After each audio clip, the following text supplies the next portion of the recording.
Hello friends, you are most welcome in this session. इस session में आप सभी का स्वागत है। आज के सेशन में हम लोग प्रेजेंट कंटिन्यूअस पर बात करेंगे कि प्रेजेंट कंटिन्यूअस टेंस का एडवांस यूजेस क्या है। तो इसका हम लोग एडवांस यूजेस के साथ साथ बेसिक भी देखेंगे कि बेसिक नॉलेज इसकी क्या है। जैसे एक एग्जाम्पल के द्वारा मैं आपको सेंटेंस से समझाना चाह रहा हूँ। जैसे वह कल पटना जाएगा, तो यह सेंटेंस देखने में लग रहा है कि यह फ्यूचर का है, क्योंकि इस वाक्य में क्रिया के अंत में गा है गी है लगा हुआ है, यानी वह कल पटना जाएगा यानी गा यानी फ्यूचर है। तो नेचुरली इस सेंटेंस को हमें फ्यूचर में बनाना चाहिए कि he will go to Patna tomorrow, लेकिन यह सेंटेंस गलत है। इसका होगा क्या सही? तो इसका होगा he is going to Patna tomorrow, क्योंकि यह प्रेजेंट कंटिन्यूअस में बनेगा।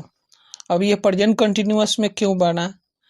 तो प्रेजेंट कंटिन्यूअस का एडवांस यूज यह कहता है कि जब कोई नियरेस्ट फ्यूचर टाइम दिया हुआ हो या फिक्स प्रोग्राम हो या कोई प्लान हो, तो ऐसे सेंटेंस में हम प्रेजेंट कंटिन्यूअस का यूज करते हैं, अर्थात प्रेजेंट कंटिन्यूअस में बनाते हैं। अब इसमें जो है कुछ फ्यूचर ऑफ टाइम दिया हुआ रहता है, जिसे एडवर्ब ऑफ टाइम कहते हैं। इस प्रकार के सेंटेंस में tonight, tomorrow, next day, next time, this evening, 5 o'clock, next month, ऐसे निश्चित प्रोग्राम दिया हुआ रहता है। तो इस प्रकार का सेंटेंस को हम जब भी देखेंगे तो हम इसे कभी भी फ्यूचर में नहीं बनाएंगे। जब बनाएंगे तो इसे प्रेजेंट कंटिन्यूअस में बनाएंगे, या दूसरे तरीका से भी इसको बना सकते हैं। इस टाइप के जो सेंटेंस होते हैं, इसका आप प्रेजेंट इंडेफिनिट में भी बना सकते हैं और प्रेजेंट कंटिन्यूअस में बना सकते हैं। लेकिन यहाँ पर हम लोग प्रेजेंट कंटिन्यूअस की बात कर रहे हैं, तो यहाँ पर यूँ मान के चलिए आप कि ऐसे सेंटेंस को हम प्रेजेंट कंटिन्यूअस में बनाएंगे। और इसका एक ही पॉइंट है कि ऐसे सेंटेंस में फिक्स प्रोग्राम दिया रहता है या फ्यूचर प्लान होता है, तो हम कंटिन्यूअस में बनाएंगे। अब चलिए इसका बेसिक हम देखते हैं कि प्रेजेंट कंटिन्यूअस है क्या, व्हाट इज प्रेजेंट कंटिन्यूअस। तो प्रेजेंट कंटिन्यूअस यह कहता है कि कोई काम बोलते समय हो रहा है और वह काम अस्थायी हो, परमानेंट नहीं हो, टेम्पोररी हो, तो उसे हम फ्यूचर कंटिन्यूअस कह सकते हैं।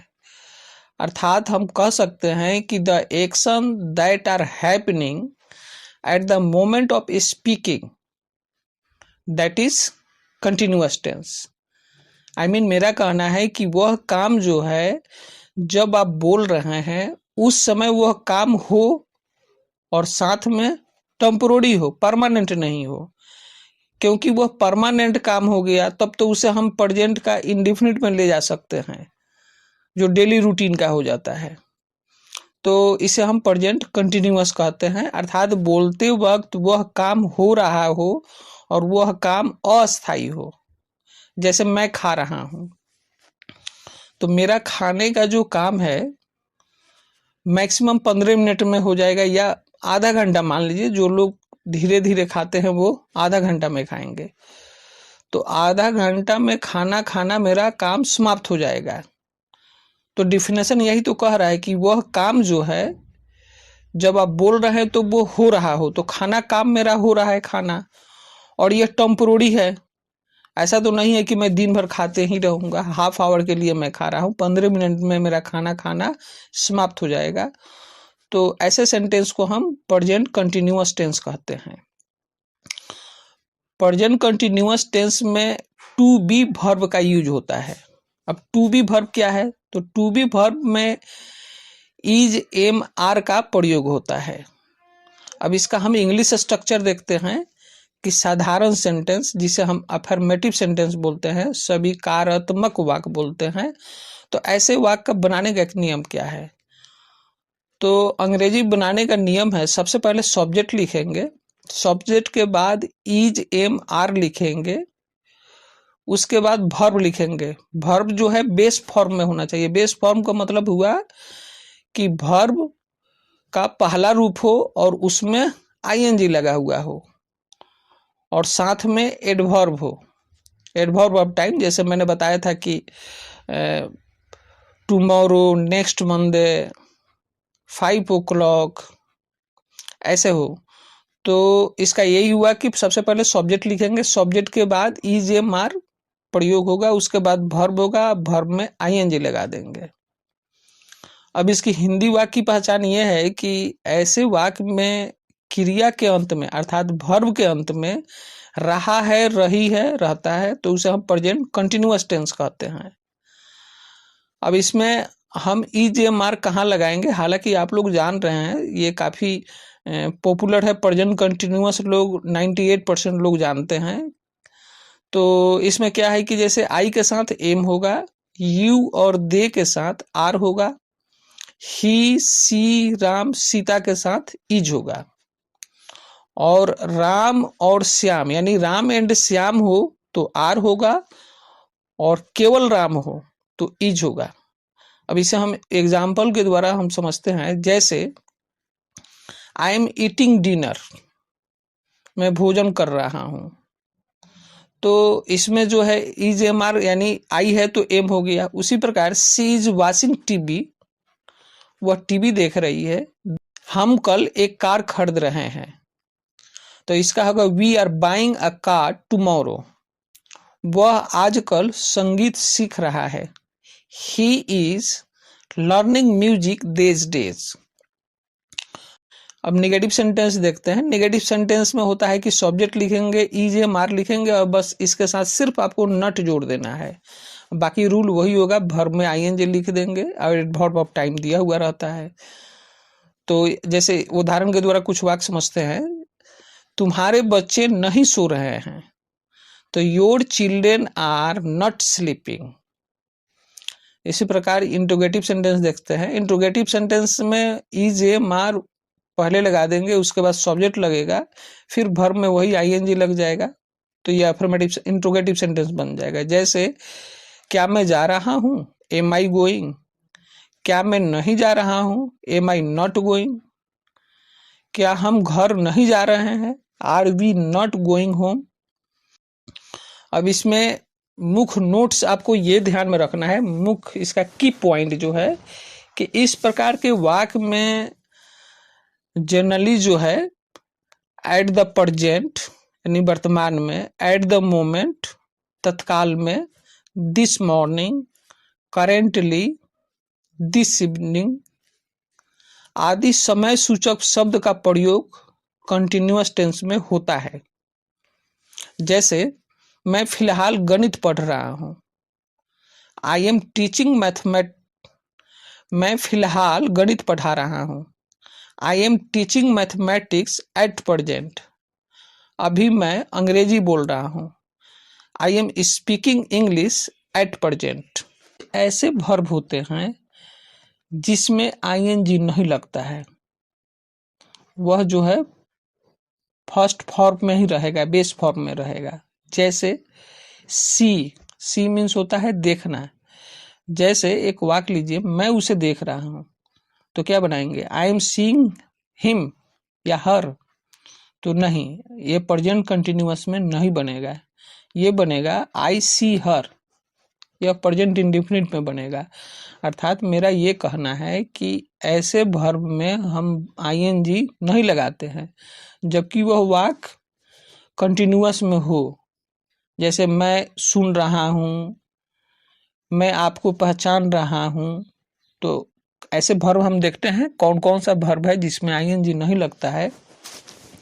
सी देखना, हेयर सुनना, नोटिस सूचना देना, रिकोनाइज पहचानना।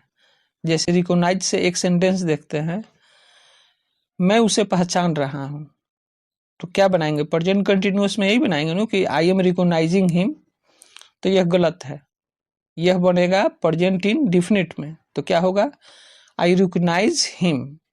उसी प्रकार टेस्ट स्वाद, अपीयर दिखाई पड़ता है, सिम SEEM सिम प्रतीत होता है, स्मेल गंध, लुक देखना, लव प्यार, हेट नफरत, जैसे वह मुझसे नफरत कर रही है, वह मुझसे नफरत कर रही है, तो क्या होगा, ही इज हेटिंग मी, नहीं, ही हेट्स मी। उसी प्रकार डिटेस्ट घृणा करना, hope doubt, admit accept, refuse, prefer यानी पसंद करना, रिगार्ड सेटिस्फाई संतुष्ट होना, वांट चाहना, विश इच्छा, डिजायर इच्छा, इंटेंड इरादा, प्लीज कृपया, मीन सपोज, थिंक इमेजिन। इस प्रकार बहुत सारे वर्ब हैं। तो आप ऐसे नोट्स पाने के लिए आप मेरे व्हाट्सएप पर जाकर आप वहाँ पर English speaking with Patel search करेंगे तो वहाँ पर ये सारा नोट्स आपको मिल जाएगा। उसमें ये जितने सारे वर्ब है मैं वहाँ पर पोस्ट कर दूंगा, आप उसे हार्ड कॉपी में आप उसे रख सकते हैं और रिवीजन कर सकते हैं। अब अगला हम देखते हैं कि प्रेजेंट कंटिन्यूअस का एडवांस यूजेज क्या है। तो अगला नियम यह कहता है कि इस टेंस का प्रयोग ऐसे अस्थायी काम में होता है जो बोलने वक्त नहीं हो रहा है लेकिन उपयुक्त समय के आसपास या इन दिनों वह कार्य जारी है। अर्थात कहने का मतलब कि आप जब बोल रहे हैं, जैसे वाक्य के द्वारा समझते हैं, वह किराए के मकान में रह रहा है। तो इस वाक्य में क्या है कि उसका किराए के मकान में रहना ये टेम्पोररी है, परमानेंट नहीं है। अभी आज है, कल खाली करके कहीं और भी रह सकता है। तो कहने का मतलब कि जो टेम्पोररी एक्शन हो उसमें भी हम इसका प्रेजेंट कंटिन्यूअस का प्रयोग करते हैं। तो हो गया कि वह किराए के मकान में रह रहा है, he is living in a rented house. उसी प्रकार अगला वाक्य है, वह अंग्रेजी पढ़ रहा है, ही इज रीडिंग इंग्लिश। तो वह अंग्रेजी पढ़ रहा है, ही इज रीडिंग इंग्लिश। इसका मतलब ये हुआ कि वो अभी अंग्रेजी पढ़ रहा है जब एक्शन अर्थात बोलते वक्त, लेकिन वो कल भी पढ़ेगा, परसों भी पढ़ेगा। मतलब ये टेम्पोररी है। पढ़ रहा है का सेंस हुआ कि वो आज भी पढ़ रहा है, डेली 1-1 घंटा वो पढ़ता है। तो मतलब ये तो उसका जो है ये टेम्पोररी एक्शन हुआ, ये परमानेंट एक्शन नहीं हुआ। तो इसका जो हुआ कि ये टेम्पोररी एक्शन में भी यूज होता है। और आगे मैंने बता ही दिया है कि इस टेंस का यूज जो है नियरेस्ट फ्यूचर टाइम जो होता है उसमें दिया जाता है। जैसे मैं कल पटना जाऊंगा, तो I am going to Patna tomorrow.